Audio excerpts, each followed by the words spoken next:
Colin's truck smells like pine air freshener and old coffee, the kind that's been reheated too many times. We're on a back road cutting through Wyoming, and the sky is the kind of clear that makes everything look honest. Too honest. I keep my hand on the window switch, even though the air's cold. I just need something to do with my fingers. Colin talks the whole drive. About the house, about the price, about how Harrows Creek is one of those towns people don't leave once they get there. I laugh a little. I don't know why. Maybe because I'm tired of renting. Maybe because he sounds so sure. We pass a bend, and sunlight hits a patch of roadside gravel. That's when I see them. 3 bouquets. Maybe 4. All flattened by wind and time, plastic wrapping, fake roses, a wooden cross stuck in the dirt at an angle like someone hammered it in and walked away fast. I almost ask about it. Almost. But the road is smooth again, and Colin's pointing at a gap between the trees. There, he says. Town line's right past that ridge. I nod and try to settle in my seat. Something nags at me, but it's soft, like a thread tugging on the edge of my mind. Not fear, just a misstep. Like the world hiccuped and kept going. We drive another few minutes and the forest thins. Houses show up one by one, small, wooden, close enough that you could shout to your neighbor without leaving the porch. A woman raking leaves looks up and waves at us. A guy in coveralls taps the brim of his cap. A kid on a bike skids a little just to get closer to the road so he can watch us pass. Everyone looks happy.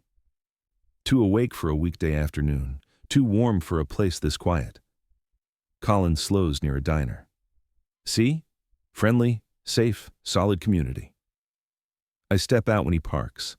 The air hits me first. Cold, thin, clean.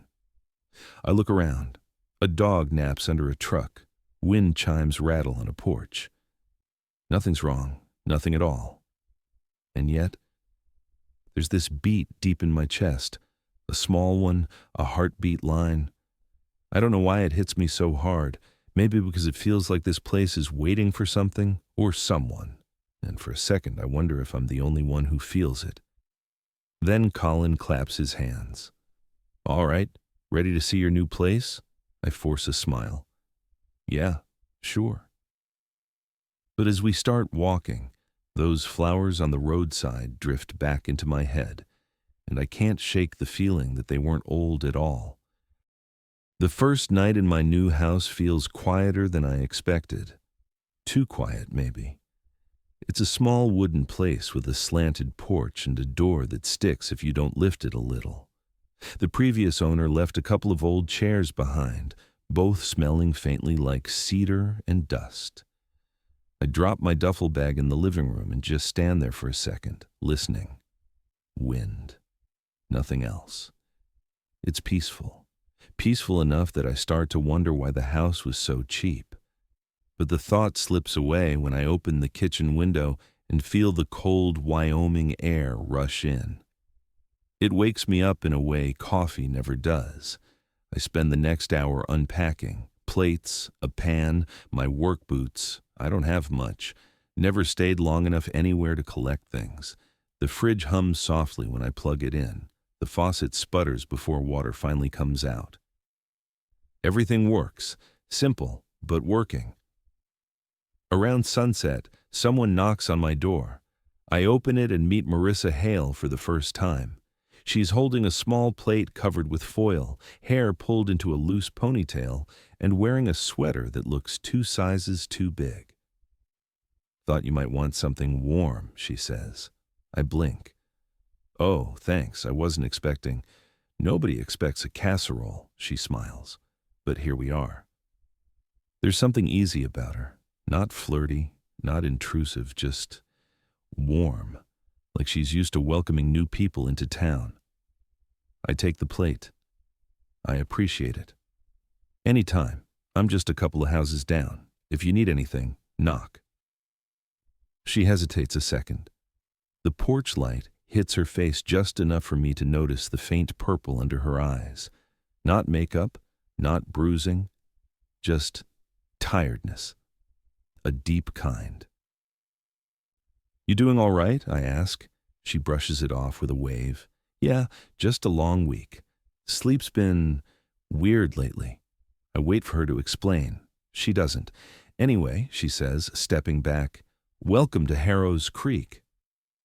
I watch her walk away, the oversized sweater swaying as she disappears into the dim orange glow of the street lamp. Something about her tired eyes sticks with me, but I push it aside. New place, new town, new job tomorrow. I need rest. I don't get much. The next morning, I follow Colin's directions to the gas station at the edge of town. A small sign reads, Harrows Creek Fuel and Supply. The building's old but clean, with a big glass front that reflects the mountains behind me. Inside, the air smells like rubber hoses and cheap jerky. The owner, a guy in his 50s named Reeves, shakes my hand. "Glad to have you, Mason. We keep things simple here. Register, stock, pumps, locals know the drill." He talks slow, not lazy slow, comfortable slow, the kind of pace you only hear in places where nobody's rushing anywhere. I get the quick tour, storage room, back exit, coffee machine that looks older than me, a radio sitting on a shelf near the counter. About an hour in, I start noticing things. First, a man in flannel walks in for a coffee. He stands at the register waiting for me to ring him up. His eyes close. Just close. He sways once like he's on a boat. "You good?" I ask. He snaps awake. Yeah, just didn't sleep worth a damn." He forces a smile and leaves. Then a woman stops by for fuel. She leans through the open door and calls out, "You guys got any stronger coffee? I'm not sleeping tonight, not after last night." She laughs to herself, but it's not a joke she actually finds funny. Reeves doesn't react, not even a glance. "You get a lot of that?" I ask once she's gone. "Of what?" "People really tired." He shrugs. "Small towns run on caffeine, kid. You'll get used to it." I'm not sure that's an answer. Later, I catch the radio crackling with static before the host's voice breaks through. Another accident reported on County Road 41 earlier this morning. Authorities say the driver may have fallen asleep at the wheel. Reeves doesn't even look up. He's restocking windshield fluid. I stare at the radio a little too long. The smell of burned coffee hits my nose. Something nags at me again, the same thread-pulling feeling I had on the drive-in. I don't know why I connect those flowers on the roadside with what I'm hearing now, but I do. During lunch, I sit outside on the back steps with a sandwich. It's quiet except for the occasional truck rolling by. The signal on my phone drops to 1 bar, then none, then 1 again. I try loading a message. It spins, freezes, gives up. "So that's normal too," I mutter. A shadow moves near the corner of the building. I look up and see Marissa again, grocery bags pulling at her arms. Her hair's a little messier today, like she rushed out without brushing it. She stops when she spots me and gives a small wave. "Hey," she says, stepping closer. I push my sandwich wrapper aside so she has space if she wants to sit. "Day one's all right," I tell her. "How are you doing?" She exhales through her nose, almost a tired laugh. "Running on steam," she says. Her hand comes up, tapping the dark circle under her eye. "Didn't sleep again." "That sounds rough," I say. I shift my legs a little, not sure what else to offer.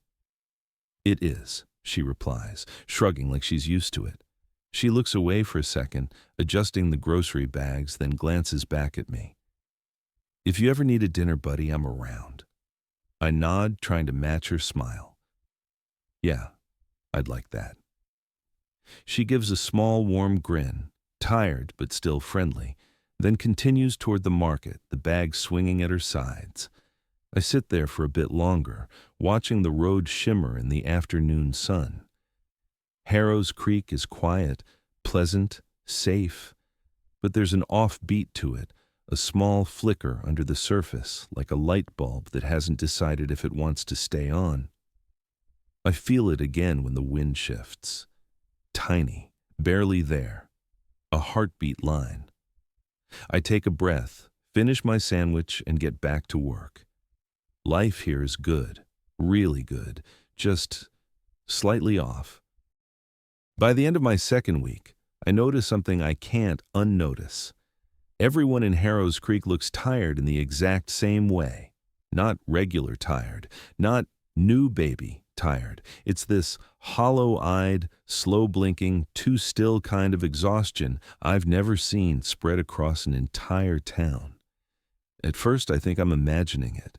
Maybe I'm just adjusting to the altitude or the cold or whatever. But every day feels like someone turned the contrast down on the people here. They move slower. They stand longer. They stare a little too long before answering simple questions. It keeps getting worse. One afternoon, near closing, a man walks into the gas station, flannel shirt, muddy boots. He comes in pretty often, usually just grabs coffee and leaves. Today he stands near pump 3 for a while, hands on his knees like he's catching his breath. "You good out there?" I call through the open door. He lifts his head, eyes unfocused. "Yeah, think so." He takes a step inside, and that's when his legs give out. No warning, no stumble, just a clean, straight drop like someone cut his strings. His shoulder smacks the floor, and the sound echoes in the tiny store. I jump over the counter. "Sir? Hey, sir?" He's breathing, but slow. Off rhythm. I try to pull him up, and my hand slides in something wet on the floor. I look down. It's dark, blue-black, thick, not oil, not blood. Something between the two. It smears when I touch it, leaving a streak across the tile that catches the fluorescent lights wrong. My stomach pulls tight. A heartbeat line. Reeves hurries from the back room when he hears me shout. He kneels beside the guy and pats his cheek. "Hank, come on, man. Wake up." Hank finally stirs, blinking like he's underwater. He doesn't even notice the smear he left behind. He just mumbles something about falling asleep on his feet and insists he's fine. Reeves helps him out to his truck. They drive off slow. When I walk back inside, the smear on the tile looks darker than before, like it's soaking into the grout. I grab a rag and try to clean it, but the color stains. Won't lift. The rag turns the same blue-black. I throw it away. That night I can't sleep. Not because I'm scared. I don't think I am. Not yet. But something about that liquid, the way it clung to the rag, the way Hank collapsed without even trying to catch himself, it keeps replaying in my head. Around midnight, I hear footsteps on my porch, slow, dragging. Too light to be a man, too heavy to be a kid. I sit up fast. A soft knock. Not urgent, not desperate, just 3 dull taps. I open the door a crack. It's Marissa. She's standing barefoot, arms wrapped around herself, hair stuck in loose strands across her face. Her eyes don't look like eyes anymore. They're wide, too bright, too wet, like she hasn't blinked in minutes. "Marissa, you okay?" My voice comes out too soft, like I'm scared I'll break her. She swallows hard, then leans in just a little. Her breath shakes. "Don't sleep." The words fall out of her like they're too heavy to carry. Before I can respond, she backs away, turning fast, almost stumbling down my steps. She walks into the dark without another look back. I stand there for a few seconds, unsure if I should chase her or call someone or just shut the door. I end up doing none of those things. I just watch the black swallow her. And then the noise starts, not from her, from the houses around mine. A wet, low gurgling, like someone trying to breathe through water. Somewhere under it, a laugh, not a joyful one, not even a mockery, just a broken, misplaced sound that doesn't belong to any human throat. I close my door quietly. Lock it, then lock it again.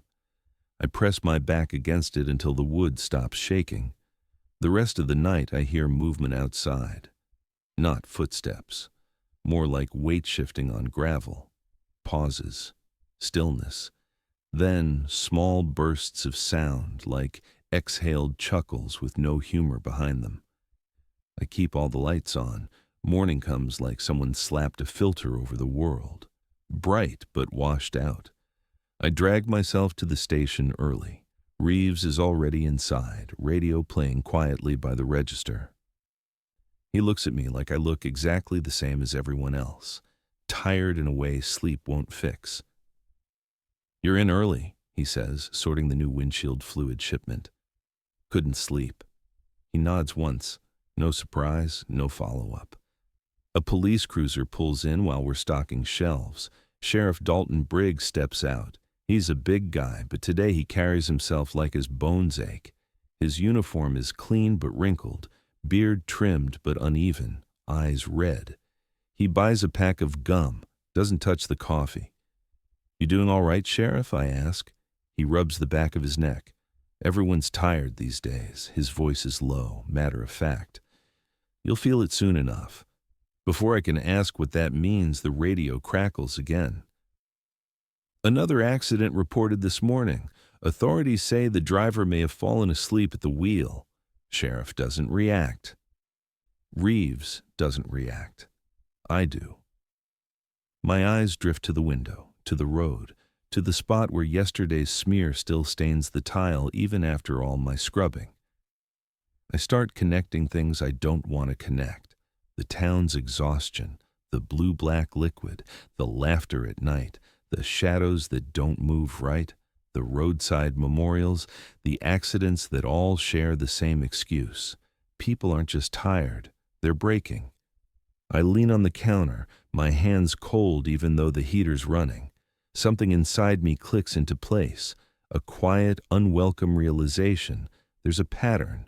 It starts with fatigue, then the odd pauses in conversation, then the blue-black stuff, then the distortion, gait, voice, the way they react to light or sound. Then, whatever's after that, transformation. I don't know what they're transforming into, not yet. But I know one thing with absolute certainty. It's tied to sleep. Something waits for people when they fall deep enough. Something steps in the moment their mind drops low. Something uses exhaustion like a key. When Sheriff leaves, he stops at the door and looks back at me. "You'll want to keep your nights short," he says. He says it the same way someone would say, "Watch for deer on the road." Casual, normal, not even a warning. He gets into his cruiser, drives off, doesn't look back. I stand there long after he's gone, staring at the blue-black stain on the floor. And for the first time since I came to Harrows Creek, I'm afraid to close my eyes. The night Harrows Creek finally breaks, it doesn't happen with a scream or a storm or anything dramatic. It starts with silence, a long, strange silence that feels too heavy to be real. I sit in my living room with every light on. My hands won't stay still. I keep picking up my phone, checking the time even though the signal's dead again. It's almost midnight. The air feels thick, like the whole town is holding its breath. Then the power flickers. Just once. A small blink, but it's enough, because right after it, I hear something outside. A gurgle, wet, low, close. I freeze. The sound comes again, closer this time, like someone's breathing through a throat full of water. I get up and move toward the window, but before I reach it, a shadow passes across the glass. Someone's on my porch. I take a step back. Another. My breath shakes in my chest as the doorknob twitches, not turning, just twitching, like a muscle spasm. Then a voice. "Mason." At first, I don't recognize it. It's soft, broken, like the words got dragged through gravel before they reached me. "Mason." Open. I know that voice. Marissa, I whisper, even though she can't hear me through the door. The knob turns all the way this time. I stumble backward as the door creaks open an inch. Then two. The chain lock holds. Thank God it holds. She peeks through the gap. It's her face, mostly, but her skin has a dull sheen, like it's too tight around her skull. Her eyes are wide, pupils blown, no blink in sight. Her jaw trembles, like it can't decide if it wants to stay shut or open all the way. "Let me in," she says, words slurring together. Her breath rattles. Blue-black liquid drips from the corner of her mouth and hits the porch with a thick splat. "Marissa," I whisper, "what happened?" Before I finish, her back arches violently. Her head snaps back so fast it almost cracks the door frame. A long, guttural gurgle spills out of her throat. Her hands slam against the door, fingers clawing, nails scraping down the wood. Then something moves inside her neck. I don't mean a twitch, I mean movement, intentional, like something pushing up from her spine. She coughs hard, once, twice, and then a long, pale shape presses against the inside of her throat, stretching the skin outward. A second later, it breaks through. A human arm bursts from her throat, slick with blue-black fluid, fingers reaching blindly into the night air. That's when I run. I don't think. I don't grab anything. I just bolt out the back door and into the alley behind my house. The cold air slaps my face so hard my eyes water. Gravel crunches under my boots as I sprint, heart punching against my ribs. Behind me, I hear her, not running, not walking, lurching, fast, wrong. A wet scraping sound in between each step. "Mason!" I cut between two sheds, the alley narrowing until I have to turn sideways. Something bangs against the wooden fence behind me. Once, then again. Splinters rain down as she pushes herself through the gap I'd just squeezed past.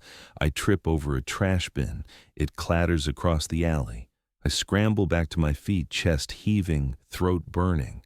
There's no time to think, no time to breathe. I just run. I reach the gas station in record time, sprinting across the empty lot. The front door's locked, so I fumble for the spare key Reeves showed me on the first day. My hands shake too much. The key misses the lock, scrapes the metal, slips. Behind me, movement. I don't look. If I look, I freeze. The key finally slides in. The lock clicks. I shove the door open, slam it shut, and twist the deadbolt so hard my wrist pops. I'm shaking, full body shaking. The fluorescent lights hum overhead, buzzing like they always do. I press my back against the door, trying to catch my breath. For a second, the silence feels like a blessing. Then the glass rattles. I whip around as a shape slams into the front window. Not Marissa. Someone bigger, broader. Their face hits the glass hard enough to spiderweb a crack across the surface. Blue-black drips from their chin, streaking the window in long, oily arcs. They let out a laugh. It's offbeat, too loud, too wet, like they're choking on it. I back away, grabbing the metal flashlight from behind the counter. My hands tighten around it until my knuckles ache. The creature, or person, whatever they are, hits the door again. The hinges strain. The deadbolt groans. I look around desperately. The shelves, the storage room, the coffee station, nothing useful, nothing that can stop whatever's outside. The glass finally shatters. They crawl through the broken frame, limbs bending at angles that make my stomach twist. Their breathing's wrong, fast, shallow, with a clicking noise in between each inhale like their ribs are grinding. I raise the flashlight. "Stay back," I say, though my voice cracks. They tilt their head, their neck pops, and then they lunge. I swing hard. The flashlight smashes into their jaw with a sick crack. They stagger but don't fall. Blue-black sprays across the counter, across my sleeve, across the floor tiles. I swing again, and again. My arms burn. My wrist throbs. They grab my shoulder, fingers digging in.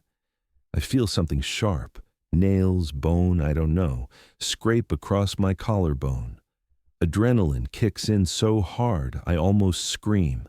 I shove them back and reach blindly for anything on the shelves. My hand closes around a can of carb cleaner. I spray it straight into their face. They howl. A high, broken sound. Their hands fly to their eyes. The blue-black burns on contact, bubbling like grease on a skillet. I don't wait. I sprint for the back exit, slam it open, and run into the cold. The parking lot's empty. Dead quiet. The only light comes from the flickering sign over Pump 2. My breath fogs the air in thick bursts. The old pickup truck sits near the back fence. Keys are still in the visor where Reeves always leaves them. I yank the door open, climb in, and try to start it. The engine coughs, stutters, then turns over. Headlights flare on, and that's when something lands on the hood.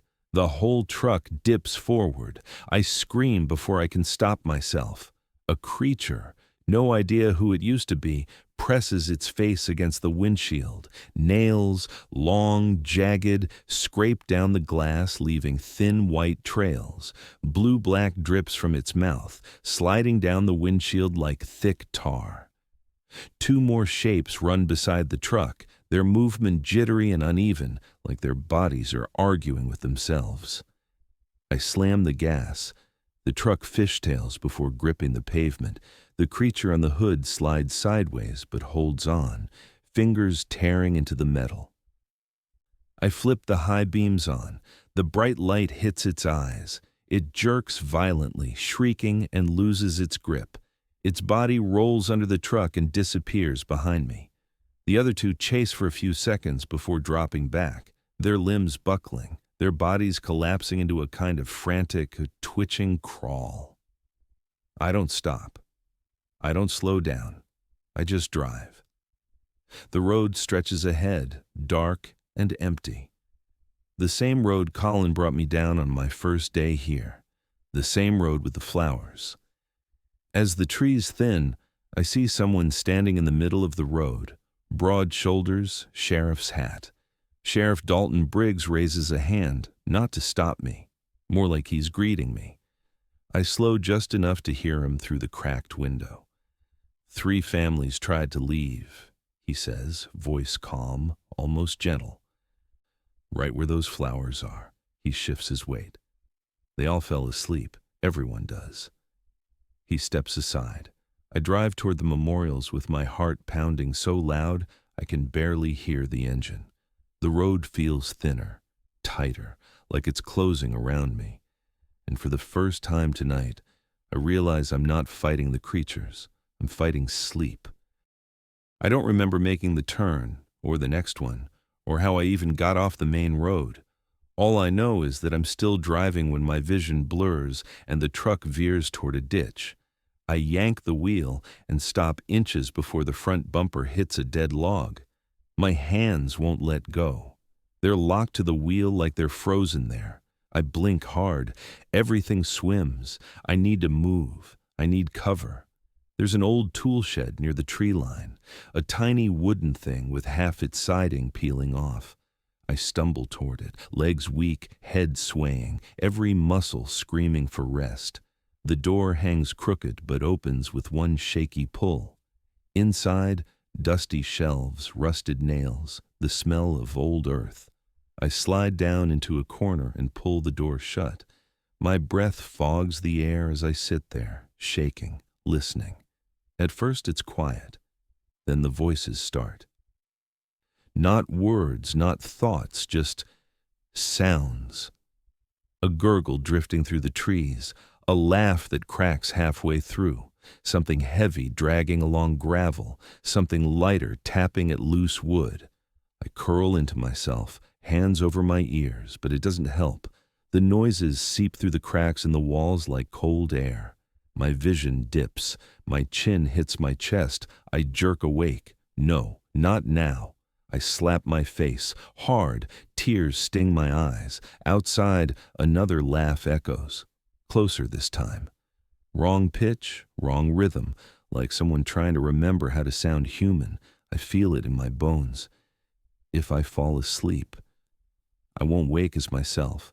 I try to breathe slowly, evenly, but every breath shakes. The exhaustion is a physical thing now, pressing against my skull, crawling down my spine. My thoughts slip like wet stones. I can't hold one long enough for it to settle.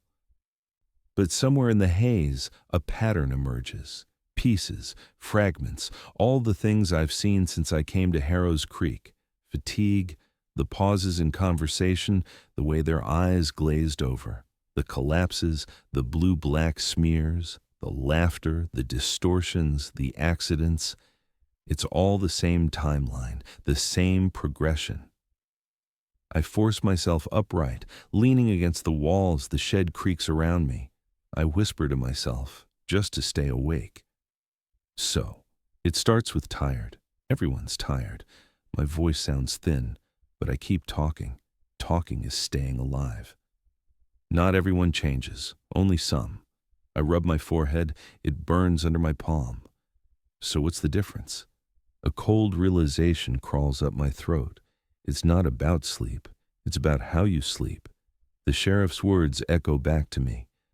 Everyone does, but he didn't mean everyone gets infected. He meant everyone eventually falls asleep, as in, loses control, drops 2 deep, hits REM instantly because they're so far past exhaustion it's not even voluntary. My heart thumps against my ribs, a slow, painful thud. I think of Hank collapsing, no warning, straight to the floor, straight into deep sleep. That's why the infection hits some people and not others. Not everyone who sleeps gets infected. Only the ones who crash through the stages too fast, who hit the point where the brain drops like a stone. REM, dream depth, the place where your mind's unguarded. I swallow air like it's water. The town isn't cursed, it's conditioned, worn down, pushed to the threshold, forced into a sleep so heavy the moment their eyes shut. Something else slips into the gap, something wearing them from the inside. I squeeze my eyes shut, then open them fast before sleep can sucker punch me.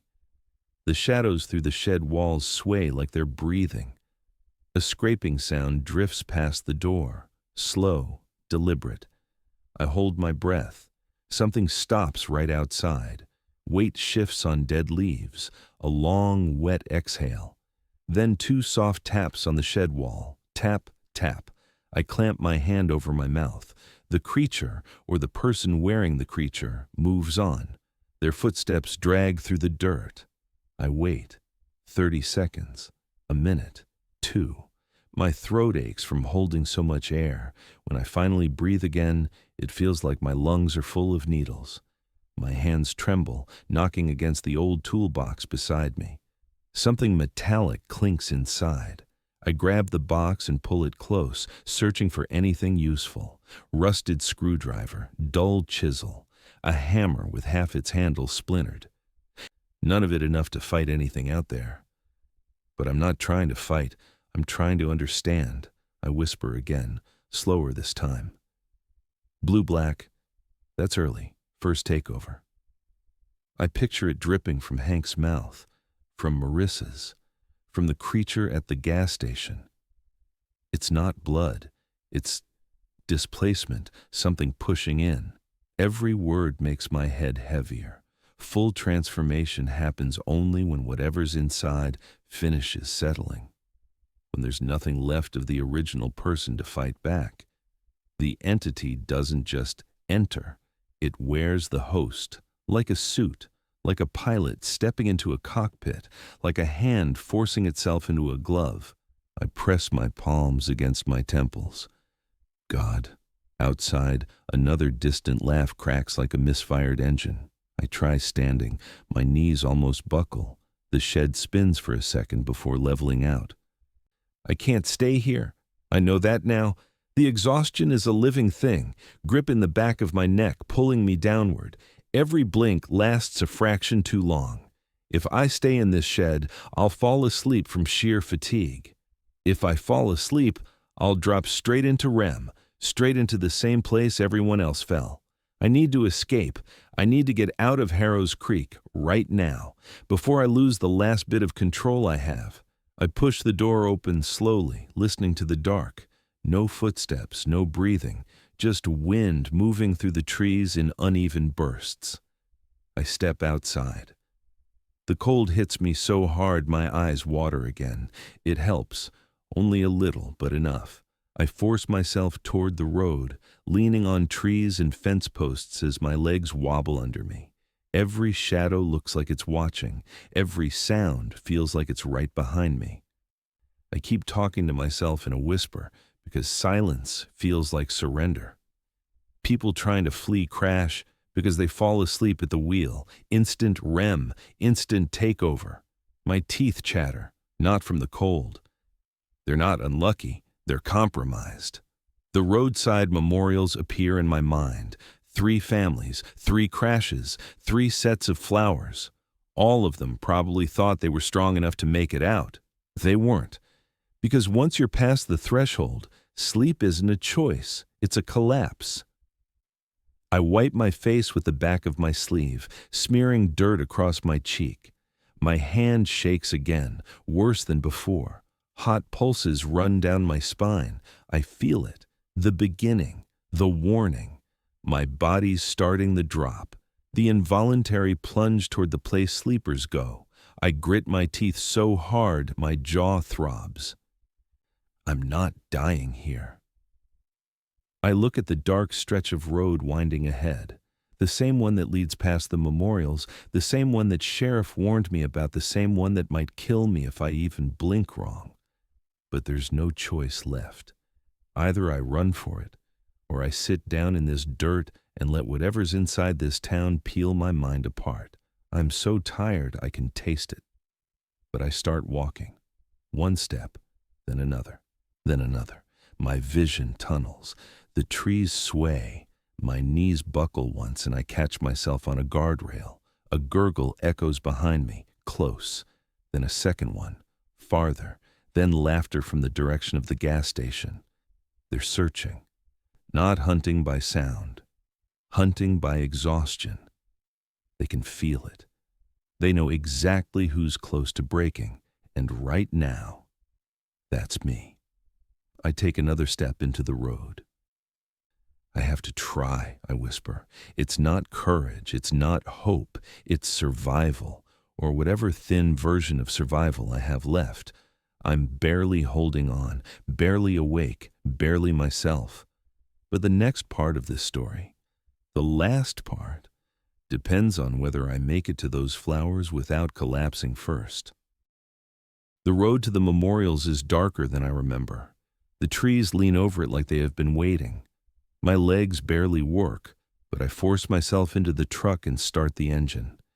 It rattles, coughs, then settles into a low hum that feels too soft for a night like this. I keep the headlights on full. The beam cuts through the trees, shaking as my hands tremble on the wheel. Every bump pulls at my eyelids. Every turn makes my vision pulse black at the edges. I blink hard, over and over, because even a split second feels dangerous now. The cold air blowing through the cracked window helps for a moment, just a moment. When the road straightens, I see them. The flowers, not old ones, not wilted, fresh, bright, wrapped in clean plastic that reflects the headlights like glass. Someone placed them there recently, maybe tonight. Maybe minutes ago. I slow down without meaning to. My foot just stutters. Like the muscles forget how brakes work. That's when I see the figure, standing still on the center line, facing me, arms loose at their sides, not moving, not reacting, just there. The truck crawls closer as my eyelids pull downward, dragging me with them. I blink hard, but they keep sinking. My vision doubles. then triples. The figure blurs into 3 silhouettes stacked inside each other. Something warm crawls under my skin, a slow, climbing burn. I try to push the gas. My foot doesn't move. I try again. Nothing. The warmth spreads. My eyes roll downward. No. I slam the brakes. The truck jerks sideways. Tires scream. The headlights swing across the trees before everything flips. Once, twice, metal crushing, glass exploding, earth slamming against my shoulder. Then stillness, a ringing in my skull. I crawl through the shattered window, hands scraping against broken glass. Dirt fills my mouth. My knees buckle when I try to stand. The world tilts. I breathe in, sharp and cold, trying not to pass out. When I finally lift my head, the flowers are right in front of me, inches away, close enough that one of the plastic wrappers brushes my cheek in the wind. And I understand. This isn't coincidence. This isn't bad luck. This isn't some cursed place that hates outsiders. It's simple. The town lets you enter. It does not let you leave when you're tired. I stare at the memorials until the shapes behind the trees start shifting, not coming closer, just watching, waiting, listening to the rhythm of my breath like it's telling them how close I am to breaking. I push myself up. My legs shake so violently I almost fall again, but I turn. I face the road back toward Harrows Creek, and I walk. One slow step, then another, then another. The town lights glow in the distance, a soft, sick kind of welcome. I don't know how much longer I can hold on, because every time I close my eyes, I feel it, right under my skin, trying to be born.